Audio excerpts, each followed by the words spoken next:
السلام عليكم. إجابة على التعليق تاع هذه الأخت هذه، قالت لي يا اختي سقسيتك على معطر الملابس ما تسحبوليش ماشينتي، ما عطيتيليش الحل.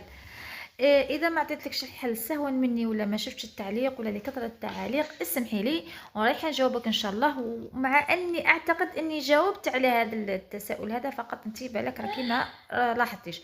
اول حاجه ديريها كي ما تسحبلكش المعطر ولا مسحوق الملابس ولا سائل غسل الملابس، الحاجه الاولى اللي ديرها تحلي القجر تاعك تاع الماشينه، تروحي وين كاين هذا السهم هذا، كاين تاء تجي فيهم على جهه وهنا هذه تاع كوندور تجي فيها هكا في الوسط. المهم انت يوم ما تصيبي السهم تضغطي عليه، قعدي تضغطي وتسحبي، تقلعي القجر تاعك كيما هكا، تديه تغسليه مليح، تنقيه غايه بالايزيس ولا بالمنظف، نقيه بيان وتعاودي ترجعي لهنا وين ما راه كاين هذا المكان تاع الدرج. شوفي هنا من تحت، شوفي كاين هذا مخارج المياه هنايا وين تسحب وين البلاصه اللي تسحب فيها السائل. شوفوا من يفوت راكم تشوفوا هنايا هذه الاماكن هذه. جيبوا فرشه اسنان ما تحتاجيهاش ونقيها. شوفوا انا عكي راهي عندي دايره، عندي مده ما نقيتش هذا المكان، يعني راه لازم تنظيف.